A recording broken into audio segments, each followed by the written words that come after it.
I want to bring you a couple of updates that we're getting now on the arrest of this Luigi Mangione and the latest in this case, because some stuff is happening. There are now death threats against the police officers who arrested the guy. People have lost their minds. They're threatening the lives of the cops who arrested him because he's already seen as such a folk hero. I mean, I don't think this guy thought this through, because it was very clear he would eventually wind up arrested. I mean, with his picture plastered all over the United States like that, what did he think was going to happen? Of course they were going to get him in modern day America. And how did he see that going? Does he think his back troubles are going to do any better in prison with the health care there? Does he think he's going to be getting an interventional radiologist or interventional pain management doctor giving him radiculopathy while he's locked up as a convicted felon, probably in one of the worst, most maximum security prisons we have? I'm not sure it's going to work out so well for Luigi. And by the way, I don't know if I even believe the whole insurance thing, because I don't know that it was personal to him, since it sounds like he comes from a very rich family. And those are the families that can handle bad insurance news.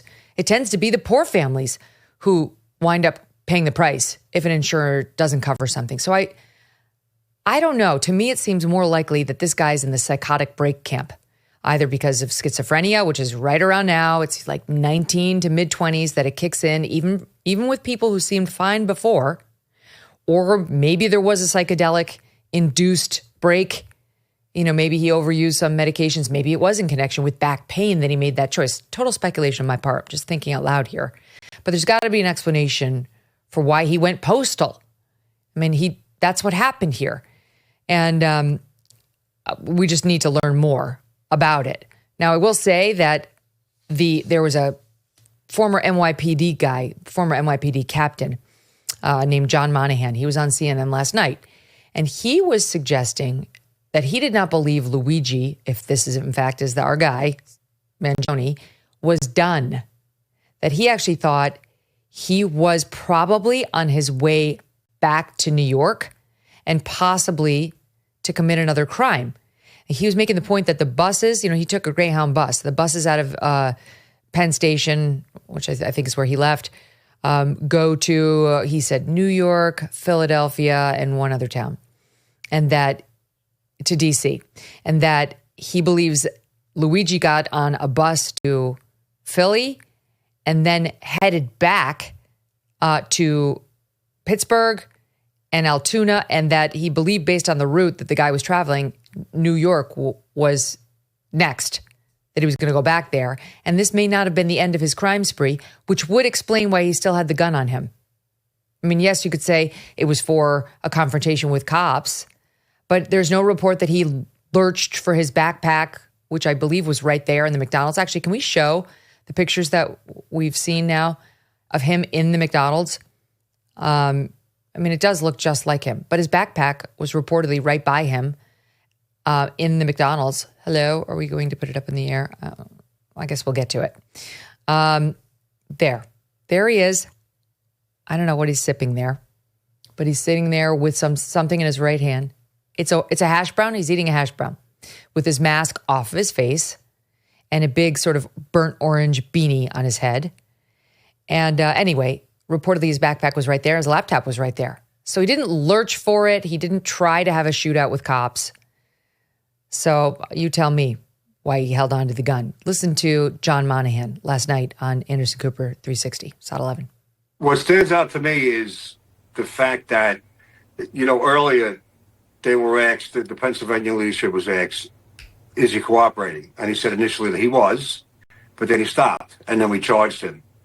Anderson, that is the exact sequence of events that has to occur if you want to get information from this prisoner. That gun, I'm no ballistics expert, Anderson, but it doesn't look like something that was created by a 3D printer. He went to Philly. Then he went to Pittsburgh. Now, Commissioner Miller asked a very good question, what was next? Pittsburgh is well west of Altoona.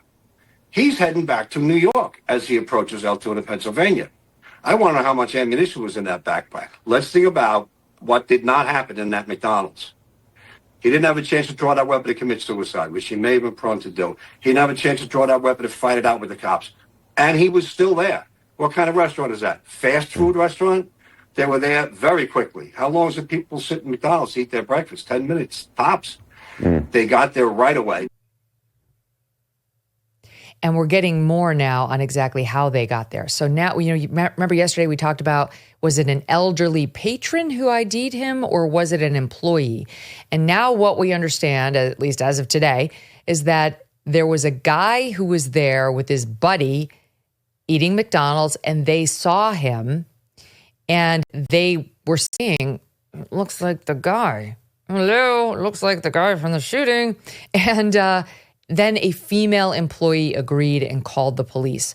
Well, one of those customers to whom I just referred gave an interview to Fox and described what went down that morning. Listen here. A group of us are here every day, and one of my friends, and I thought he was kidding, when the shooter, I'm assuming was the shooter who they made the arrest on, came in, he made a comment, "God, that looks like the shooter from New York." But I thought the group of us, I thought it was more of a joke. And we were kidding about it. But then as it turned out, it was him. And like I said, the employee that thought it was him that I guess started the initial investigation on it. I talked to her later. I said, was I here when he came in? And she goes, yeah. And she goes, actually, you and your friends and all were making a joke, almost like saying, and that's pretty much about it. My friend Mike that said this, I asked him again this morning. I said, were you kidding or not? He said, no, I was serious. He goes, the backpack, the jacket resembled the one he said the day of the shooting. There was no reaction from him whenever my friend said that. And the worker, if she heard us talking, he had to have heard us, but there was no. Wow. Think of that. Just two regular guys sitting there having their McDonald's saying, that looks a lot like him. And it did. I mean, you see that picture, he's got that burnt orange beanie. Here's the other shot of him. He's got the sort of medical mask on, the COVID mask on again. And, thanks to law enforcement in New York that went back and got pictures of him at the youth hostel where he'd been staying, we did have that picture of him barefaced. Remember, he pulled down his mask for a minute to flirt with a girl. And we had the second picture of him in the back of either a taxi or an Uber, totally barefaced, where you could see his face, and it's a pretty distinctive face, very clearly, and they got that everywhere.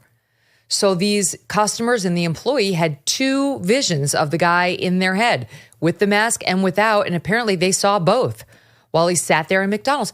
Why didn't this guy who planned this elaborate crime, why wouldn't he have changed the color of his hair, gotten into a disguise, right? Like, hello, you still look exactly like the picture that's everywhere of you. Of course we're going to notice you. And by the way, you're not even that far from New York. How is this a disguise? I think the color of the beanie may be different. I'm not sure. But I don't get why he wasn't dressed in like a woman's wig or shaving his head and walking around with glasses and no mask. Why wouldn't he have changed his look dramatically in order not to be caught? I don't totally understand that. On the subject of his alleged back pain and who he was, there was an interesting exchange, again, on CNN with R.J. Martin, who lived with Luigi Mangione at some, quote, co-living community in Hawaii. Apparently, this is some community he joined with a lot of gamers who were out there, who were kind of living ragtag with one another. It's not exactly what you think your kid's going to do after he graduates with a master's degree from UPenn. But listen to R.J. Martin in Sod 8. So when I first interviewed him before he moved in, I remember he said he had a back issue and he was hoping to get stronger in Hawaii. So he's always focused on trying. When when he first came, he went on a surf lesson with other members. And unfortunately, just a basic surf lesson, he was in bed for about a week. We had to get a different bed for him that was more firm. And I know it was really traumatic and difficult. Did he have any conversations with you then or even afterwards about that issue? And I mean, his back, how he hurt it? I mean, obviously anything to do with the insurance process of it? The only thing he ever mentioned, he mentioned, I need to go back to see my doctor and then I'm going to have surgery. I encouraged him and brought him to yoga classes. He would do calisthenics on his own. I know he was really focused on being strong and healthy, but it also weighed on him that he knew that there was an impending surgery. He went on to speak about whether he seemed embittered. Listen to SOT 9. Did you have conversations about any of the issues that, we now even see in the writings that he had on him when he was arrested? I mean, did he talk about, not even as maybe as specific as health insurance, but capitalism, anything of that nature? I apologize. I haven't read any of the media that's happened. I heard about it when a reporter called me. So I'm not familiar with what his writings were, but I know we talked about social issues and we talked about how to improve the world. And we talked about, issues that are, say with capitalism or with the healthcare system or with housing or the food systems. It wasn't, anything specific. It wasn't like he had an axe to grind or he was even upset or angry about a particular issue. They were just natural intellectual conversations that you have when you're inquisitive. He also confirmed that Luigi did have surgery and that Luigi sent him an x-ray of his back saying that he confirmed he had surgery. He sent me the x-ray. It looked heinous with giant screws going into the spine. He said that Luigi was not a violent person, never once talked about guns or violence, that he cannot make sense of what has happened here. And others who knew him too, who are speaking out now, said similar things about him. A former college classmate told Fox News, very polite, driven engineering student, usually had a smile. He was a little removed from the bar and party scene. He seemed like someone who's more likely to start a nonprofit than to read manifestos. Another former college classmate told Fox News, I wanted to set him up with one of my best friends because he would be a great boyfriend.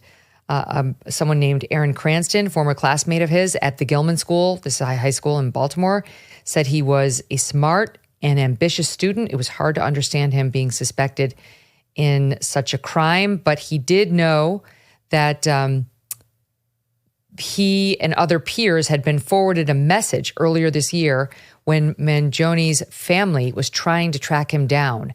This man, Cranston, said the message reported that the family members had not heard from Luigi for several months following his back surgery and were looking for him. A person who had been in the same fraternity with him at the University of Pennsylvania said he had heard that Mangione had been out of contact with many people from campus for the last year. And he said the last time he'd spoken to Mangione was in February of 23 when Mangione mentioned that he had suffered a spine injury. For those of us who have been holding our breath for the past several months, waiting for this election, we can finally exhale. Work can now be done on the major issues this country's facing, one of the most significant being our national debt. The fact is our nation's broke, and that debt is a house of cards that cannot be quickly dismantled. So the strategy for you probably remains the same when it comes to your investments. You might want to diversify your savings. This is why I want to tell you about Birch Gold. So many things are out of our control, out of our president's control. So it can be important to have a safe haven for your savings. Birch Gold Group can help you convert an IRA or 401k into an IRA in physical gold. And the best news is it does not cost you 1 cent out of pocket.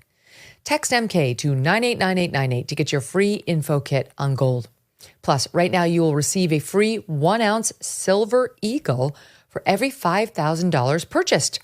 Protect your savings with Birch Gold and text MK to 989898 to claim your eligibility for free silver today.